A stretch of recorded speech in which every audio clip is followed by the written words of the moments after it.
Well, again, everybody, this is Chris Lee with the SEC Daily at Southeastern 14. Joining me, as usual on Friday, my good friend Trey Wallace. We'll talk SEC football. Look forward to that. Trey, one of the best in the business, and also one of my best friends at that. And so I can't wait to do this. Our show, always looking for sponsors. If you are interested, email caroline.smith at southeastern14.com. Trey, welcome to the show. Thanks for joining us today. I know it's a busy time for you as always, but the exciting part of all this is and some big college football games this week. We got 3 games in the SEC that are kind of toss-ups. We got stuff nationally that's interesting and can't wait to see how this all plays out. Yeah, I mean, I think it all started playing out Thursday night. We got some craziness between West Virginia and Houston. It was a little appetizer for what we were going to get for this weekend. But there were two Hail Mary type plays in the span of 20 seconds. So hopefully it's a nice little precursor for what we're going to get in the SEC. Yeah, I only heard about these things. I was in the midst of watching my favorite team go down in flames last night. Oh, I hate to see that. Yes. Much as I'm a big MLB fan, So sorry about that. Right. Yeah. Well, that was painful and also familiar. But anyway, I get it. Hey, let's start here. Yeah. Biggest game in the SEC, in your opinion, this weekend is what? Oh man, probably Jimbo Fisher bringing his team to Knoxville. Yeah. I think this is a tone setter is the wrong word. Maybe tone setter for Tennessee for the rest of the year. But for Jimbo, getting out of Knoxville with a win, I think is imperative for what A&M's trying to do this season. And also to keep the people away from his back door, at the house, So I just feel like right now you look at where Tennessee's going, you look at where A&M's going, Chris. I just feel like this one has maybe not the most juice, because we get a rivalry game like Auburn and LSU Saturday night and stuff like that. But I do think from an overall standpoint of trajectory, I think it's the one going on in Knoxville. I think that's the right answer, but I'm going to give you a counterpoint and see what you think about this. All right. Did Mark Stoops with his mouth flip that in one press conference?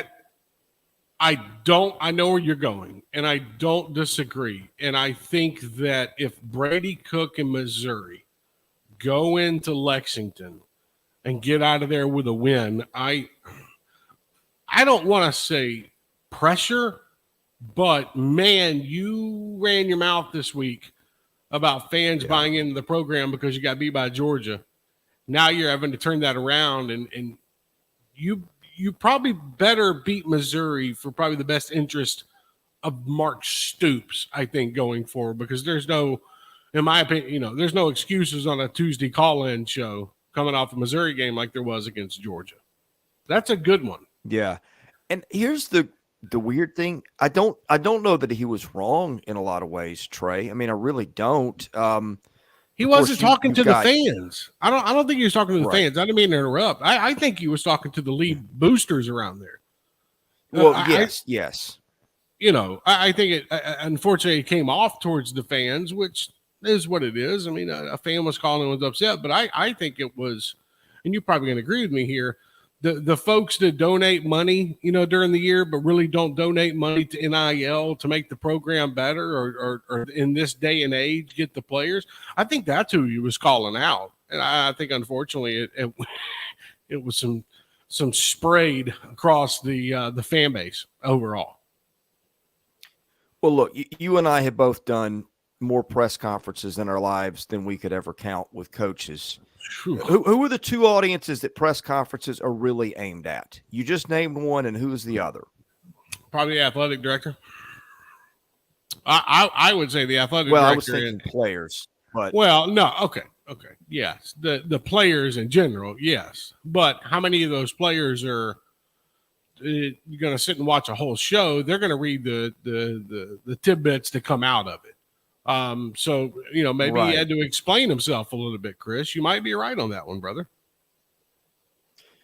Well, I mean, here's the flip side, because there's a flip side to everything in this world these days.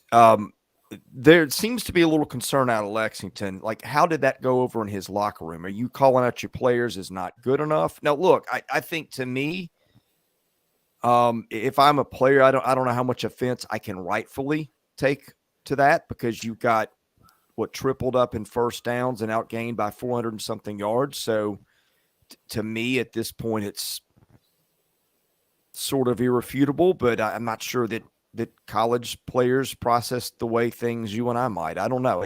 I don't know, by the way. He still I took don't a shot, that, though. Well, he is, and I don't know. I'm not saying this is fact, but I am telling you this has been brought up as a concern to me by somebody closer to that situation than I am. I think it should. I mean, honestly, why not? You just said that if we want to compete, start donating money so we can go get players like Georgia does. By the way, it's not like Georgia's raiding the transfer portal over the last 2 years. They're picking and choosing like 2 to 3 players they think that are going to help and fit their program. It's not like they're bringing in 18 to 20 players, Chris. So if I'm a Kentucky Wildcat, unfortunately, and I'm not trying to drum up some drama. I just feel like, okay, that's kind of a shot at the current roster. So I don't know, you got to put that fire out as well, if there was one. Well, Georgia nails them down out of high school and then retains them for the most part. Yes, that's nothing to do.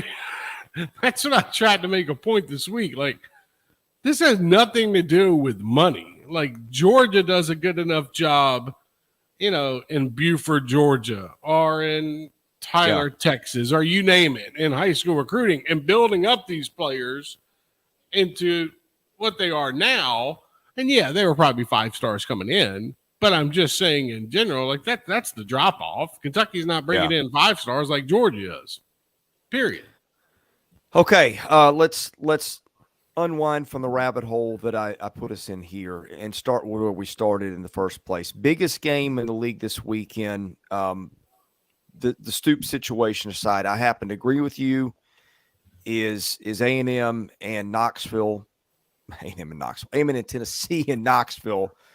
You had it fascinating right. matchup. How do you see this one? Who's got the edge? Man, it is. I look at Tennessee's running attack. Jalen Wright, Jabari Small, throw Dylan Sampson in there.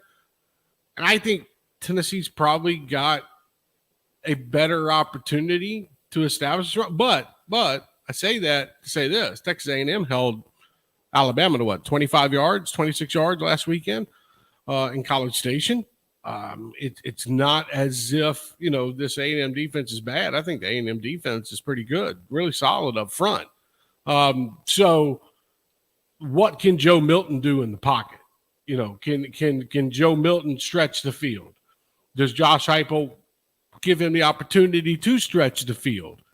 I personally think it's going to be the Tennessee wide receivers against the Texas A&M secondary that's probably going to make this game, because DJ Durkin's going to dial up some blitz packages and get after Joe Milton, but I think Tennessee kind of shored up their offensive lineman Cooper May's return, because then you can you can put Gerald Mincey if you want to on the right side. So what I'm getting at overall is that I think what you see 15 to 20 yards down the field is going to end up making this game. I don't know if it's going to be in the trenches, because Texas A&M, in my opinion, they showed that they are pretty stout when it comes to the rush defense. So where's the middle ground here, Chris? And can a Tennessee defense get enough pressure on Max Johnson like Alabama did last weekend, to force him into either mistakes or force sacks? That's something that stands out to me about this matchup. And, Tennessee's going to go fast. What's Bobby Petrino and Jimbo Fisher going to do with Max Johnson? That's not really a fast offense. That's get settled, pocket passes, so it's an interesting matchup, but I think it comes down to who steps up for Tennessee from Brew McCoy's standpoint at wide receiver, and then how they play against that secondary. Yeah, I've maintained. I think Tennessee's a good team. It's just hard to know right now because of the schedule. Yeah. I Yes. and Joe Milton's an interesting topic too because the optics this year not been great. He's had the same issues that we had as concerns going into the season, but let's also flash back to the way he ended last year and the way he performed. And yes, I know there were some overthrown receivers and some things like that. Also a better group of receivers then, probably than now. But there was some excellence in there too. So to me, this is a little bit of a what is Joe Milton game tomorrow, because I think we have seen two different guys over the last 12 months. Well, it's also, it's like I talked about too. It's setting up. Where does Tennessee got to go next weekend? Tuscaloosa. There's a stretch here for Tennessee where if they don't win this game, got to go to Tuscaloosa. You're going to play Kentucky in there. You still got Georgia on your schedule. This could go two different ways for the Volunteers, who, I thought was a 9-3 football team. You drop the game against A&M, makes things pretty interesting on my prediction for the year, because I don't know if they can split with Alabama, Georgia. So, hey, and on the other side of this, brother, Jimbo Fisher, man, you drop this game and it gets kind of ugly. Like, let's just say 14, 17 points, something along those lines. Man, folks in College Station are not going to be happy, just like they weren't last weekend. Well, you need a whole 2 weeks for people to be not happy about it too, with the bye week coming next week. How many for sale signs is they can put up in his yard over the next 2 weeks if he loses that game? Boy, no kidding. Yes. Hey, want to ask you next. Well, first of all, let me give you the floor. Parting thoughts on Tennessee A&M. Something that maybe we haven't talked about that you think is worth discussion before I flip it here to LSU and to Auburn. Yeah, I think special teams. Smith for Texas A&M. What's D. Williams do for Tennessee? Is if one of them guys can break one off and flip field position, that's something to keep your eye on this week. Is Tennessee going to punt to the Aggies, and is Texas A&M going to punt to D. Williams? Like, it could be back and forth. And don't be surprised if you see some type of package for D. Williams, who's not an offensive player right now, but a package for him on offense this week, and they try to get him the ball in space. So, a couple things to keep an eye out on, but I would, maybe X factor is what's the special teams look like on Saturday. All right, I'm going to give you one more question because I really can't decide what kind of game this is. I'm leaning more towards defensive, but over under last I have in front of me was 56.5. That's admittedly a few days old, but it's not like it moved 10 points in the meantime. It's probably gone up 2 or down. Do you take the over under in this game? I think I take the under. I think this turns into some kind of slugfest, but not like you would think. I think it turns into a slugfest in the trenches. Yeah, I don't know if one team's going to explode for points. So no, I'm taking the under on this one. That's a good point too. Thank you for bringing it up. Here's the other issue. Chart that down. Yeah, well, I think you should. Here's the other thing that I don't know that it's got enough play. I lied. I did want to throw one more thing in there before we get to Auburn. A&M is down to its second quarterback. And the thing that I always say is when you start getting guys hurt, people go, hey, that's okay. Our second guy's pretty good, which in this case he is. But here's the problem. You have removed a layer of depth. And if something happens to Mac Johnson, then they're down to 3. And to be honest, I don't know what they even have there at that point. So you've heard some talk out of College Station about protecting him, maybe taking fewer risks to expose him to things. We know Tennessee's defense can get to the quarterback and get him hit. So that is another dynamic to this, not just the stylistic part of it, but also needing to get out of Knox with your quarterback still standing. what has been the overall hanging cloud over Texas A&M for the Jimbo Fish year? Quarterbacks, injured quarterbacks. I'm going back to the Haynes King game. What was it, 3 years ago against Colorado, where he got hurt in the opener, and it flipped their season around. Yeah. You look at this year where Jimbo decides he wants to go the Connor Weigman route. He gets hurt. You got to go to Max Johnson. Look, Tennessee's going to try to, not put him out of the game, but Tennessee's going to do their best to let it be known that, hey, we're around. My biggest concern is, man, you got to go to the third string quarterback. Your season's done, period. Like you don't, there's no coming back from that. You're going to drop 3 or 4 more games, and you thought last season was bad. Look at this year. So that should be a concern, because Tennessee, in the way that they play, I think that you're going to see a lot of different blitz packages coming after A&M, and I'm interested to see if they can hold up, because we saw what Alabama did last week. They put Max Johnson on the ground numerous times and made him uncomfortable. So not saying Tennessee has an Alabama-style defense, but they do have playmakers. Yeah, and I think they've got more sacks than anybody in the league. If they're not, they're close.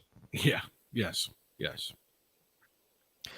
Before we move on to Auburn and Auburn and LSU, a quick shout out to one of our sponsors, myperfectfranchise.net. If you are sick of working for someone else and looking for a better life that you can live more on your terms, someone that can help you understand the risks and rewards of that, you need to talk to Andy Ludicky of myperfectfranchise.net. He'll help you find the perfect franchise based on your goals, your dreams, your skills, and your financial requirements.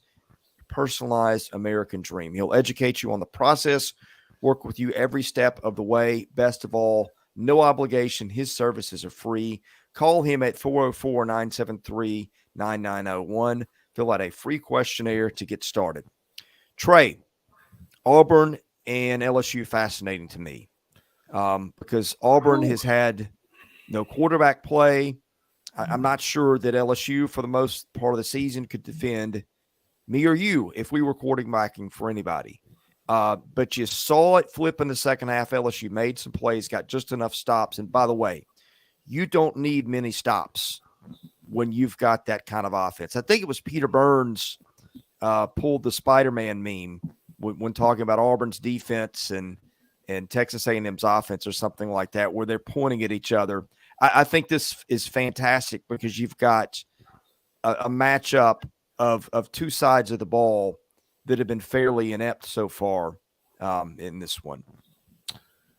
It is, first off, it's Auburn LSU, and that's always a fun rivalry game, period. We usually get some craziness out of this. The overturned touchdown in the end zone at Auburn on the last play of the game, that wasn't a touchdown, that is a touchdown. I'm just saying, in Baton Rouge at night, the Reverend Hugh Freeze is coming to town to Baton Rouge. This is going to be. Those people may need a reverend by that point. They might need some kind of intervention. This is going to be a downright fight. Okay. Is this, Peyton Thorne, some of those stats against Georgia were kind of the rushing stats, because he broke off one for like 80. You look at the different ways Auburn plays. Skewed the sheet a bit. Right. You're putting in Robbie Ashford at times. Auburn's trying to figure out what the heck they can do on offense to survive the rest of the season. But yeah, you look at LSU. Why was Arkansas in that game so late? Without a rushing attack, Arkansas was in that game in Baton Rouge late in the fourth quarter. That's something that stands out to me. Corners. Exactly. So how does Hugh Freeze spread this thing out? Because, you got Jarquez Hunter, a running back. I would think you'd be able to run the football. Right. Some on LSU. I just don't know if I trust LSU's defense, when on the other side, I trust the offense. We all saw what they did against Missouri, which Missouri is a formidable team this year, folks. Okay, this is not Missouri's of the past or whatnot. This is a tough Missouri team. So you look at what Auburn's having to walk into, Chris, and I just feel like personally right now, if Hugh Freeze can go in there and try to open it up and try to catch LSU napping at the secondary spot and find those 30, 40-yard outs, does the LSU defense start to panic? And then we get into a back and forth. I don't think Auburn can keep up with LSU point for point. I don't. Touchdown for touchdown. No.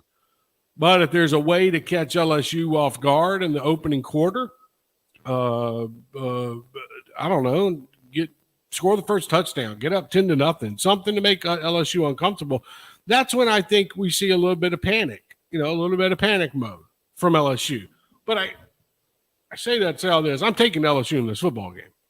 But I do think this rivalry, this game has presented so much wackiness, maybe is the right word. That's probably not the right word, but I'm going to say wackiness.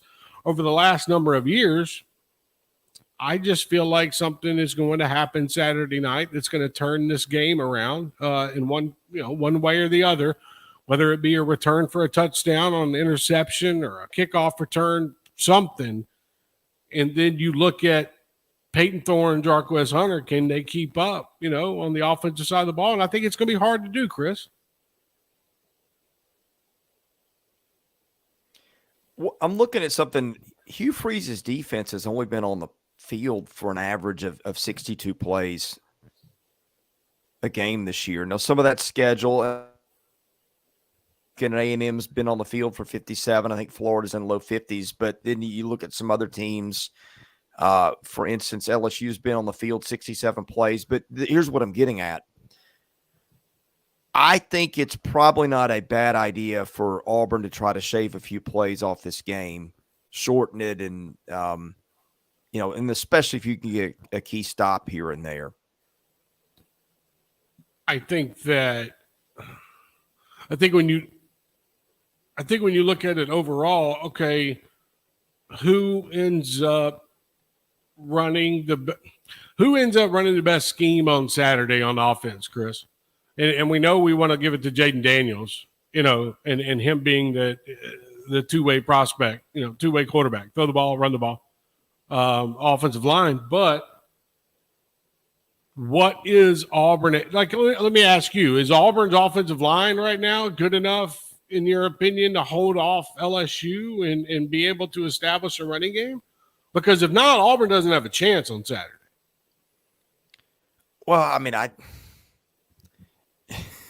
don't know how to answer that because you're asking me at times where LSU's given up, 600, 700 yards a week. I don't know that LSU's stopping any. Now, look, you maybe the better question is, does LSU have the talent to put a stop to that? Well, of course, Mason Smith, some guys like that, Harold Perkins, and that's again, to me, the biggest question is, did LSU find a little something late second quarter, early second half of that game where it started getting turnovers, getting stops? Because again, you don't need a ton of stops going forward to win football games. You just need a few if you're LSU. That's a really good point. And it's going to rely on how quick can LSU score and how much can they get up by and try to put away the other Tigers from Auburn early. Because I watched Hugh Freeze's team a number of times this year, and Peyton Thorne's not the type of guy, in my opinion, and that's nothing against Peyton Thorne, but the type of quarterback that it's going to lead you from 17 down. Yeah. And that's my biggest concern for Auburn is, okay, if you got to start flip-flopping quarterbacks, how long is that going to last at nighttime in Death Valley? Well, and here's the other thing I've said on Auburn all year, and it's speculative, but I just didn't feel that they had the talent coming into this season that maybe Auburn people thought they had or hoped they had, and it's kind of played out that way so far. But look, they were super competitive against Georgia, more than they probably should have been. And guess what they had last week, Trey? They had an off week. So I wonder I'm really curious to see what Hugh Freeze has been able to cook up in 2 weeks, or if it even matters, if they just don't have the dudes to where he can cook up all he wants, but if you don't have the players, then good luck to you. And by the way, this is not the quarterback that, again, nothing against Hugh Freeze or Peyton Thorne or anybody on the offensive side. That's not the quarterback that Hugh Freeze had in mind when he landed in Auburn, Alabama, right, for his quarterback this season. They went after a number of them. One of them was pretty much set to go to Auburn, but he couldn't get in because of academics. Interesting. And so not, and not bad grades or anything like that. Just some of the courses wouldn't transfer over. So, and he played this week, by the way, already. So I look at this situation. I just think that Hugh Freeze is having to deal with what he has, and I know that's an easy cliche to put out there, but it's the God's honest truth. And them having to go out and get Peyton Thorne, but now still giving Robbie Ashford opportunities and whatnot. Like, you can tell there's just some, confusion on which way to go and how to go. And you can't be, last thing I'll leave with, Peyton Thorne cannot be a statue this weekend in the pocket. I know he can run the football at times, but you're going to have a hard time breaking out 85-yard runs down the sideline, where Georgia just missed a coverage. So, I don't know. We'll see. And I've said this all year too. Hugh Freeze also has this job because of the players he has. Because of Brian Harson's recruiting. There's only so much you can do in the portal unless your name is Dion and you want to flip the whole roster. So it's not like Harson was out there, knocking down 5 stars before he decided to dip out of town. And then, Auburn decided for him to dip out of town. Let me rephrase that. Yes. Okay. We'll wrap it up here in a couple of minutes. Yeah, we can go. I just got a text. We can go a little bit longer. We're good. Sure, that's cool. Well, where do you want to go next? We've talked about 2 games mostly. Other games on the slate: Arkansas at Alabama, Georgia at Vandy, Florida at South Carolina. That's probably the best. Well, that and Missouri at Kentucky. We touched on Kentucky a little bit. What is the next most interesting thing to you that we've not talked about? I don't know if it's interest. I don't know the interest factor outside of the city that it's played in and the state that this team resides in. If Sam Pittman goes to Alabama and Tuscaloosa and they get beat up by 21, 24 points, Chris, you are going to have a lot of agitated Razorback fans that are going to be drawing that line in the sand saying, listen, we appreciate what Sam Pittman has done for Arkansas football, but is it time to give the reins to someone else and let this go forward and try to continue building? Because this offense is not what KJ Jefferson, in my opinion, could succeed in.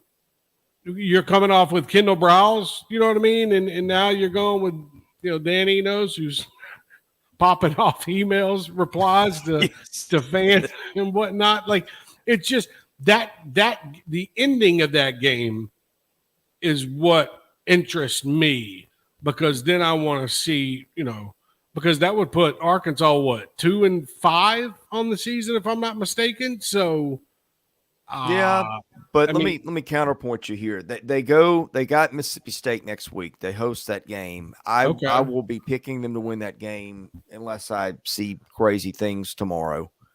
And I guess State's off. Which also Will Rogers, we'll see how he is. And then you got a bye week, and you got some winnable games. I'm not saying they're favored in all these, but at Florida, Auburn, FIU, and then Missouri at home. Now, at Florida, that's a very different team depending on where you face them in Gainesville or outside. But point being, I do still see a scenario in which they can redeem the season, although they're going to have to start blocking people to do that. Well, yeah, and I don't know what type of Florida team we're looking at. Is this a Florida team that's going to beat South Carolina this weekend, or is this a Florida team that, Billy Napier's, I don't want to say excuses, but Billy Napier's still trying to, navigate his way through. I mean, it just – so I don't know where the win's not coming against Missouri, in my opinion. I think if we stacked them up right now, I'm taking Missouri over Probably Arkansas. not. Yeah. And then what? But it's not drawing Georgia either. So right. But does Will Rogers put on Superman cape next week and throw for 400 yards out of nowhere compared to what we've seen this season? So that's the game. At the end, I want to see the reaction. I think a game I want to see what's going on at halftime, Florida, South Carolina, because this game is that fork in the road, Chris, where whoever loses, they're going that way, and it's going to be bad. Whoever wins, maybe you could turn this thing around a little bit, still make a decent bowl game or a nice bowl game, whatever. South Carolina hasn't done itself any favors. I think we both can agree with that. And I think Florida is not either. And I just think, this matchup is the last time Florida went to – yeah, it was. The last time Florida went to South Carolina was the end of the Mullen era in Gainesville. If I'm not mistaken, I think it was that. Yeah, I think it was that. Well, that's right? not that long ago. No. 2 years ago. Yeah. Yeah. So I and they don't have Anthony Richardson, and Graham Mertz is what Graham Mertz is. I mean, let's be honest. They got a couple players out this week, got a couple players returning. Can they rush to football? But my biggest thing is Spencer Rattler, man. Did Spencer Rattler have enough time to actually take a breath in the pocket this week? Because if not, it's going to be a long weekend for South Carolina. That's what concerns me for the Gamecocks. Okay, you talk about fork in the road games. I'm going to give you a hypothetical here. All right, give it to me. Let's say they lose to Florida tomorrow, which I don't think they're going to lose because of where the game is. I think Carolina wins, but let's just suppose they do. Okay. Next up at Missouri, they're going to be underdogs. At A&M, they're going to be underdogs. Under that scenario, they are 2-6 at that point. Or wait, are they 2-7? No, they're 2-6. Sorry. Okay. Now you do have a very navigable back half. Well, I say Jacksonville State, Vandy, they'll win both those, and then don't overlook Rich Rod. Don't overlook Rich Rodriguez. That's true. They're doing some stuff in first year, but Carolina should win that game. I know. And then Clemson. That's in Williams-Brice this year, where they won that one on the road a year ago. I mean, Shane Beamer potentially being on the hot seat, honestly, has not been a topic that I have entertained a lot because of the way they're recruiting and the way I think that fan base loves him. And also they finish strong. They always finish strong. But were you bringing that up more from a Billy Napier standpoint, or were you suggesting that maybe if this goes sideways for him, which I just outlined a scenario in which it could, that gets a little testy? Here's the thing. It's going to get testy in whichever city they lose because of the way the season's gone so far. Now, South Carolina, coming off how they finished the season last year, and even if they lost in that Gator Bowl against Notre Dame and whatnot, successful season. Chris, you tell me before the year that South Carolina, there's a chance they could be 2-6 after the Florida game? Dude, I'm shocked if you tell me that before the year, because you got to go find 4 wins to make a bowl game, and I don't. This is not the same team as last year, where they're going to come on down the stretch and catch somebody out of nowhere. Shane Beamer has a young team, and I think he got a little. I don't want to say testy, but he got a little agitated with reporters this week, trying to set expectations for this year compared to years past. I'm just thinking out loud overall here. I think that you put that 2-6 by South Carolina's name. I think that looks first off, it looks really bad, obviously. But second of all, does it start affecting the recruiting that they have done over the last 6 to 7 months as well? Yeah. That's what makes things interesting to me, because if Florida loses, they're going to be pissed off at Billy Napier. Like that's just an obvious.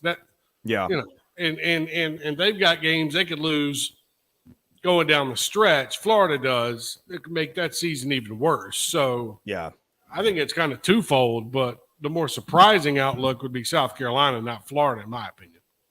Well, and I was not quite as high on Carolina as everybody else. I just saw some holes and some difficulties and some tough places to play, and it's kind of played out that way. Look, on Billy Napier's side, to me, if they get to 6-6, he's done a good job, because that schedule before the season, we circled it. We said it's brutal. I mean, my goodness, they got Georgia to come. They've got LSU at Missouri, Florida State. I mean, I'm sorry, you get to 6-6, he's done a good job. You're saying they got to go to LSU, right? Yes. Okay, that's 2 losses. Georgia and LSU, that's 2 losses. Florida State, okay, that's 3. That's 3. Try selling that to Florida fans, brother. Well, that means you got to pick off Arkansas and maybe get one at Missouri. Well, I mean, okay. Best I'm path sorry, to 6-6. You just counted off 4 losses to me, not 3. I'm just a podcaster. I'm not in charge of math around here.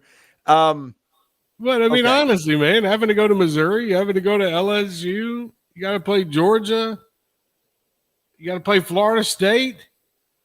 Well, dude. I mean, look, that does make, because I think Arkansas is pretty gettable in Gainesville for reasons we have discussed. Yes, that does make tomorrow night in Williams-Brice a little. That's what I'm getting at, man. Like, there's a little extra incentive, a little spiciness to this game. That if Florida loses this one, man, we were talking about for sale signs earlier. Yeah. You know, I'm not advocating for that. I'm just saying a lot of agitated folks in Gainesville that see a program that is not responding in the way that they thought if they lose that game tomorrow against South Carolina. Well, I think that's another place where you circle unrealistic expectations. But, hey, we are living in the SEC here. Yeah. I know. I mean, there's nothing. If you haven't been paying attention to the last couple of years, man, there's a lot of crazy stuff that goes on in this conference. I got Jeremy Pruitt teaching PE right now in the middle of Alabama. Do you really? Where did he land? I've lost track of Jeremy Pruitt. He's a PE coach back in his hometown in Alabama. No kidding. Yeah. Hey, and nothing wrong with that. I'm just saying you go from a head coach at Tennessee to working with your dad. God bless him. What do you think Jeremy Pruitt's like as a PE coach? Is he running them laps? What is extra incentives for a PE class? You get extra cafeteria food vouchers. Is that what it is? Or in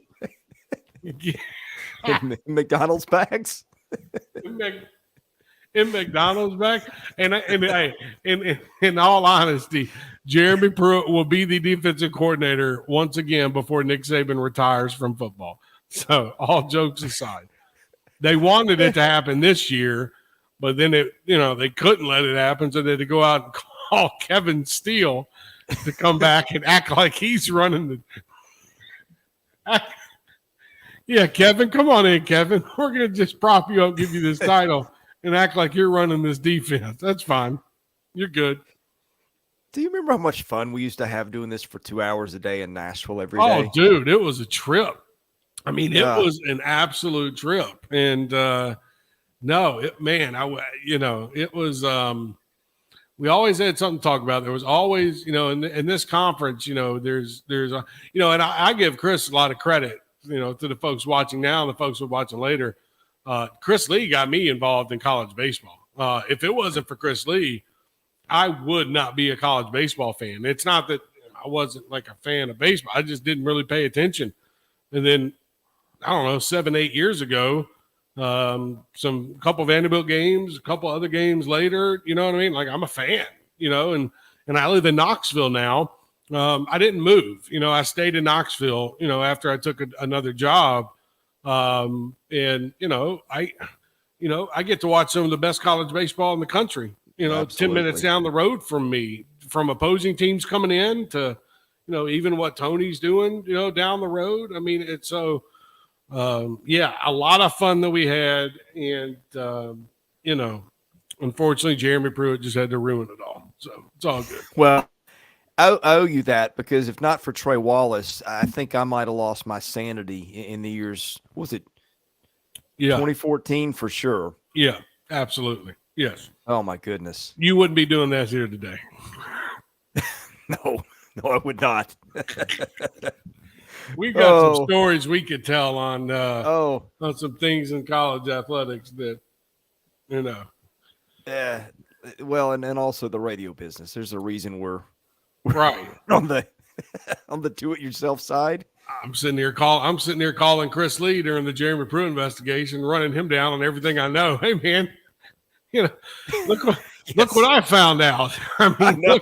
That was the wildest thing, is getting the blow-by-blow on that when the rest of the world was clueless. Right when it started, it was like, okay, I trust, 3 people in this world with this information that I'm starting to gather from like 7 different sources, and I'm keeping Chris and we'll keep our friend in the background a little bit, but we have a little group text every night.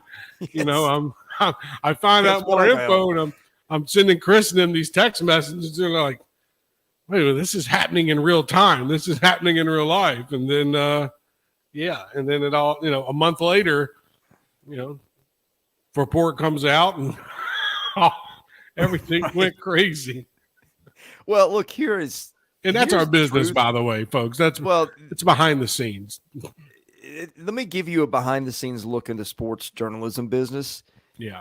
Everybody in that spot needs somebody that they can pick up the phone and call. And say, hey, this was my day. This is what I've been told. This is what I'm trying to process. Am I taking crazy pills here?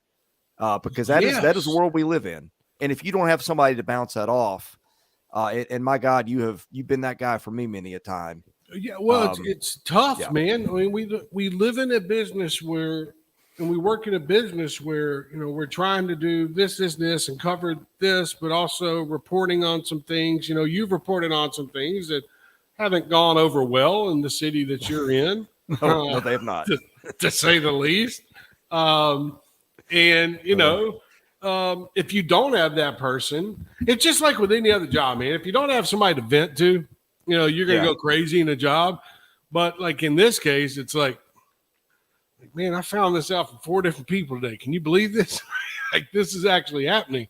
But that, we got to do a lot of that together at at our previous company, the Read Optional, where we were at, and we were breaking stories as well.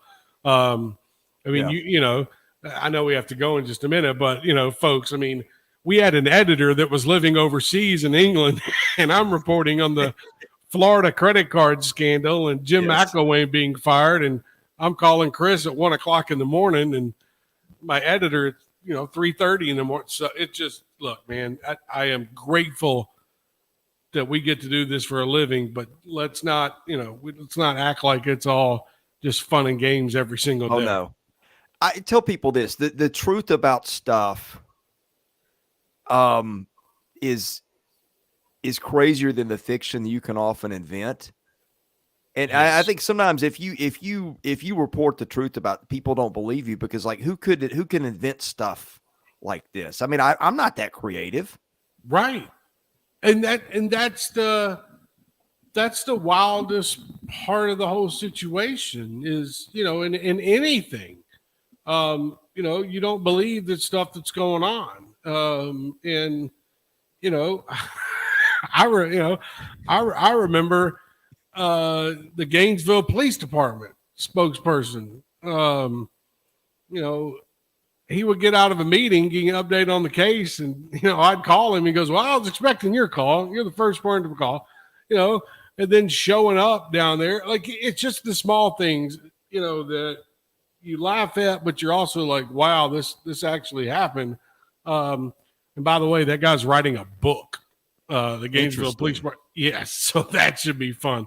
But it's just the small things in this business that I think get us by day, because it is a grind, man, and it is nonstop. And if we didn't have outlets to be able to talk with the folks like we're talking to now at the Southeastern 14 or at Outkick, in my case, it would be a lot different. I mean, hell, Chris, I'm about to do a Fox weather hit. What do I know about the solar eclipse? So, yeah. We're having a solar eclipse? Something tomorrow night. I got to prepare for it. I got 30 minutes to prepare for it, so that should be fun. I need to get out more. Yeah, there you go. Exactly. Yeah, well, fall break, I've been doing shows all week. That's just the world we live in. I got a feeling me and you're going to be doing a fun show after this football season's over, doing stuff like this. So I look forward to it. I hope so. This is what makes it worth it. The friendships and the laughs. But all right, let's close her out. Let's return from the dark side of the moon here for a minute and get back. Anything else in the SEC worth a mention on the way out this weekend? Yeah, I mean, we talked about that Missouri-Kentucky game for a minute. I think that's, a big game for Mark Stoops. And can, Missouri continue? I know what happened last weekend, but can they continue this type of season, that they're on right now? And then, if we're really looking at it, what kind of trouble does Alabama stay out of trouble? Maybe is the best way to put it against Arkansas this weekend. But, I think we hit on everything. I don't expect much out of Vanderbilt against Georgia. I think Georgia, maybe they come out slow, but then also I think there's probably going to be 30,000 Georgia fans in the stand. So, it's just going to be unfortunately, it's going to be a home game for Georgia. And it's okay to say that. But, does Georgia come out slow coming off last weekend? So it's a couple things intrigue me, but we're going to find out. The national games will have a lot to do with rankings inside, the top 25 in the country that, potentially help LSU out, Alabama out. I think, Georgia's fine, but there are a few teams out there that could benefit from some craziness to go down this weekend. All right. Speaking of craziness, over under on Bigfoot sightings this weekend. I'm going to go, I do live in Knoxville, so I'll just go 1, 2. They got Bigfoot museums in Gatlinburg. So if I can just go up there and take a couple pictures, we're good.